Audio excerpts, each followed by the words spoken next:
Bonjour, aujourd'hui on va compléter la révision de l'électronique de deuxième année par étudier ce qu'on appelle filtre actif. Donc un filtre actif, comme son nom l'indique, c'est un filtre qui permet d'amplifier. Donc l'espacer le signal, mais en amplifiant en parallèle. L'élément principal des filtres actifs, c'est un amplificateur opérationnel. Voilà le symbole. On a donc c'est un cycle intégré contenant 8 broches. Voilà, donc l'entrée V+, V-, deux entrées ou bien deux broches d'alimentation. C'est un constant actif qui nécessite une alimentation, donc plus 15 et moins 15, donc moins 15 volts. On l'appelle VSA, ça veut dire tension de saturation, et une sortie. Bien sûr, on a trois autres broches, mais donc on ne va pas discuter aujourd'hui, puisqu'il s'agit d'une révision. Donc, comme son nom l'indique, amplificateur opérationnel permet d'amplifier une tension d'entrée, epsilon. Donc, epsilon, c'est V plus moins V moins. Voilà, donc epsilon, c'est V plus moins V moins. Voilà. Et S égale à quoi? Mu fois epsilon, ou bien sûr, limité par les deux valeurs par l'alimentation. Il ne faut pas dépasser son alimentation. Donc, tant que S égale à mu fois epsilon, on dit que l'amplificateur régime linéaire. Une fois S égale plus ou moins V-sat, on parle de régime non linéaire.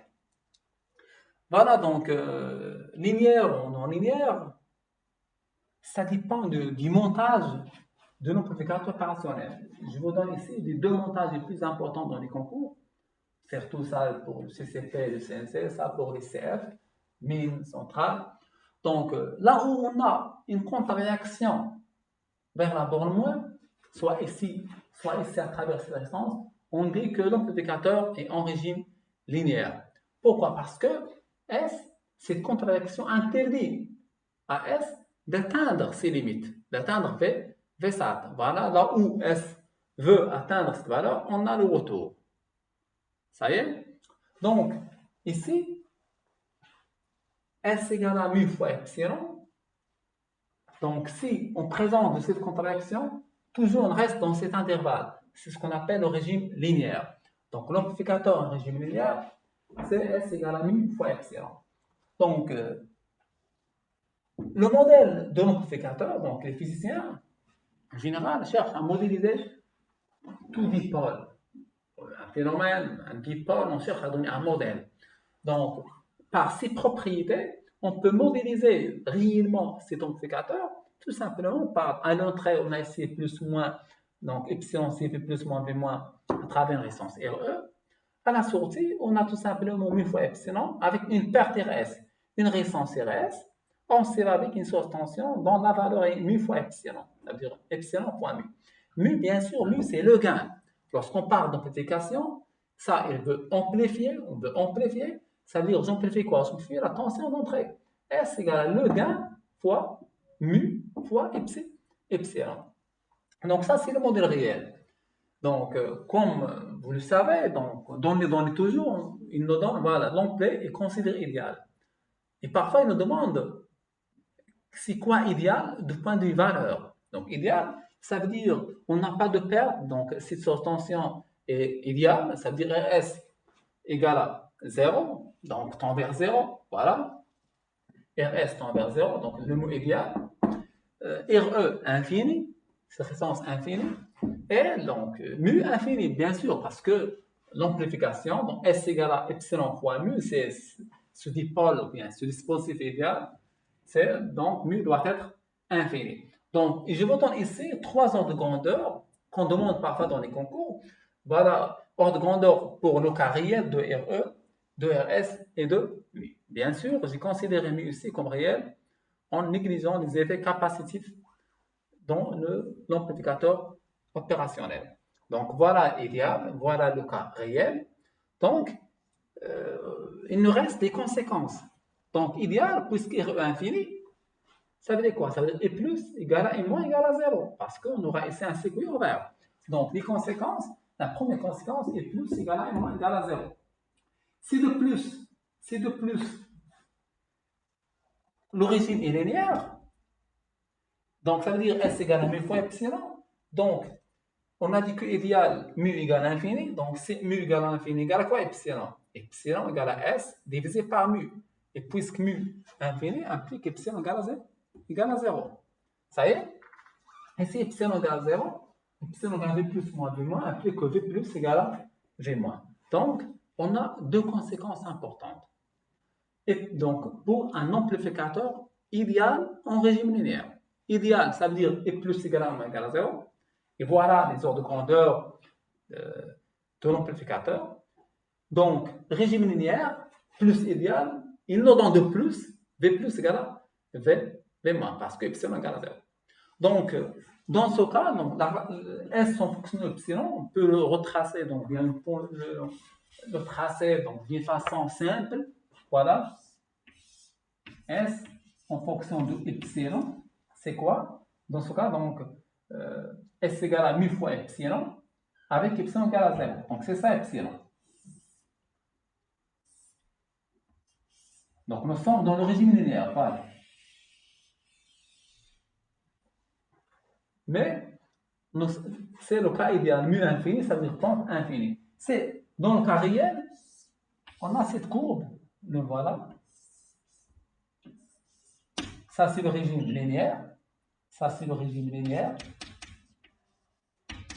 Et ça, c'est le régime non linéaire. Ça, c'est non linéaire.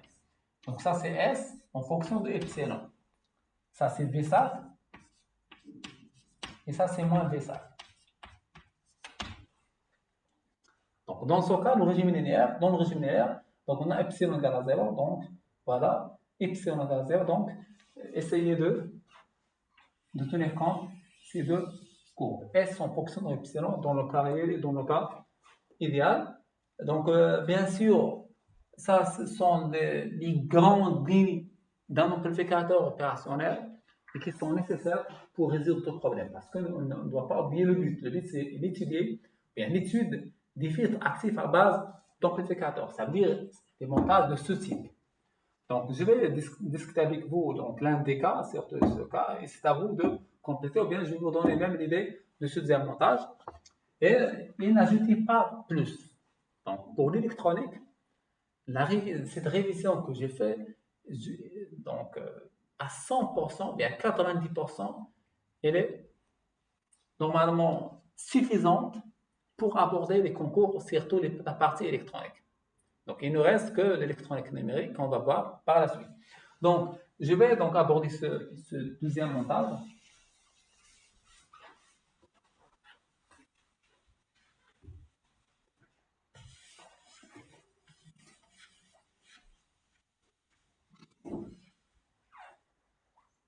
Voilà. Supposons ici qu'il nous demande de calculer la fonction de transfert S sur E en complexe. Voilà, S. La question, c'est déterminer H égale à S sur E. Donc, les données sont amplificateurs idéal. Donc, pour nous, on voit la contradiction. Donc, qu'est-ce qu'on a? On a idéal et linéaire. Donc, les conséquences, c'est quoi? Donc, I plus égale à I moins égale à 0, V plus égale à V moins. Mais, on ajoute le plus à partir du montage. Quel est le plus ici? Donc, V plus égale à V moins. Ça, c'est vrai. Donc, c'est le cours. Mais à partir de ces cours, le moins est lié à la sortie. Donc, V plus égale à V moins égale à S.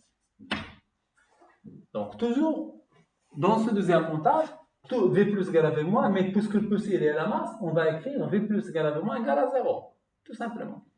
Donc, V plus égale à V moins égale à S. Et en même temps, V plus c'est ça. Donc, voilà, V plus égale à V moins égale à S. Et ce V plus, c'est ce potentiel. Je peux le calculer en utilisant VA. Si j'appelle ce potentiel VA. Donc, on applique comme Coppelman. Donc, S égale à quoi? S égale VA sur R plus 0 sur l'impédance plus 0 fois GC oméga divisé par 1 sur R plus GC oméga. Ça veut dire égal à VA divisé par 1 plus GC oméga. j'ai appliqué le théorème de Millman dans ce point. Donc, Millman, on a dit que Millman, je dois tenir compte de tous les fils qui sortent de ce point S.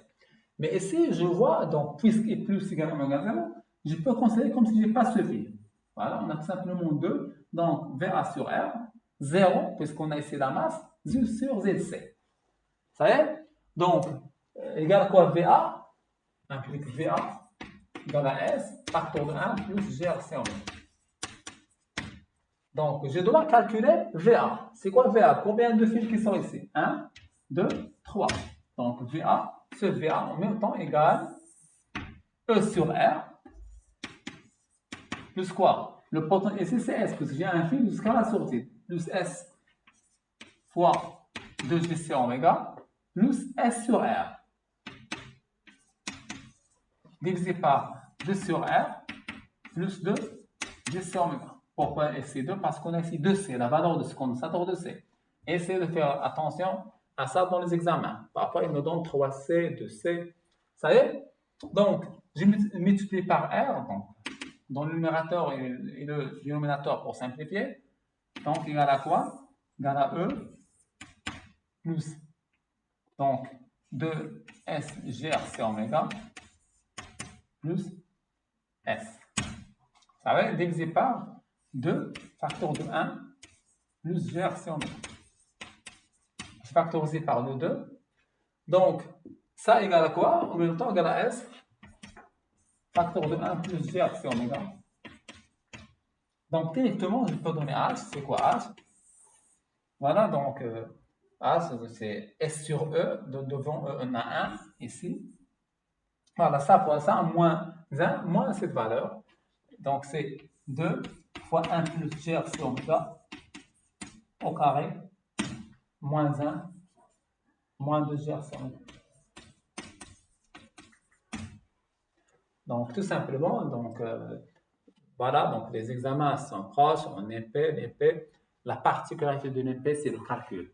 Donc ici, donc voilà, on ne va pas trop détailler. Donc le numérateur égale à ça fois ça. Puis je dois retrancher ces deux valeurs pour ici E. S sur E, c'est 1 sur la somme. Donc si je veux simplifier de plus, l'avantage sur H égale à quoi? H égale tout simplement égale quoi? Donc 2 fois 1 c'est 2 moins 1 c'est 1. Donc c'est 1 divisé par 1 plus. On a ici 2 fois GRC oméga fois SE2, c'est 4 GRC oméga moins 2, ça fait plus 2 GRC oméga. Ça y est? Moins 2, voilà, RC oméga au carré. Moins 2, RC oméga au carré. Voilà donc la forme canonique. Qu'est-ce qu'on voit ici? Que c'est un filtre passe-bas deuxième ordre. Puisque si oméga tend vers 0, H égale à 1. Si oméga égale à 0, H égale à 1. C'est-à-dire, si oméga égale à 0, la sortie égale l'entrée. Si oméga tend vers l'infini, H tend vers 0 plus, donc G tend vers moins l'infini. Donc c'est un filtre passe-bas, mais dans ce cas, on parle de filtre passe-bas deuxième ordre. C'est ce qu'on a ici au cas. Donc je vais donc essayer de tracer le diagramme de bord de ce filtre et de connaître pourquoi, quelle est la différence entre un filtre passe-bas de premier ordre et de deuxième ordre, et dans quel cas on utilise l'un des deux. Voilà, donc l'idée tout simplement, c'est appliquer toujours. Voilà, n'oubliez pas que V plus égale à V moins, et donner la valeur de ces deux tensions à partir du montage. Ça y est, et il nous reste d'appliquer mes mains dans 2 points, toujours appliquer mes mains dans deux points. Voilà, on aura le résultat, plus un peu de calcul. Ça y est, pour le deuxième montage, qu'est-ce qu'on va faire? Donc, c'est à vous de faire ça. Et donc, c'est quoi V plus? On va faire V plus égale à V moins égale à 0, puisque plus il est à la masse. Et on va appliquer mes mains dans ces 2 points. Voilà, V moins, et ce montage est plus facile que ça. Pourquoi? Parce que V moins égale à 0. Ici, on a calculé V plus. On a essayé de déterminer ça. Donc, même C égale à S, mais on a essayé de le calculer. Ce qui a donc un peu rendre difficile ce montage de filtre passe-bas actif. Ici, les choses sont très simples. V plus égale à 0. V moins égal à 0 égale VA, je suppose que c'est A. VA, donc j'applique une manne entre ces deux dipôles. Puis j'applique une manne en A. Voilà, donc par la même formule qu'ici, donc c'est VA. Et finalement, je fais l'égalité, je termine H. Donc, ça, c'est un filtre passe-bande. C'est un filtre passe-bande. Voilà, donc ce sont les deux applications. Si vous pouvez calculer H dans ces deux montages, c'est suffisant pour les examens. Ça y est? Donc, une chose importante, c'est de comprendre la différence entre un filtre passe-bande premier ordre et deuxième ordre, surtout pour les mines et centrales. Et il nous reste à savoir le caractère intégrateur et dérivateur d'un filtre passe-bande. Donc, je vais discuter ça par la suite, Inch'Allah. Et à bientôt. Merci.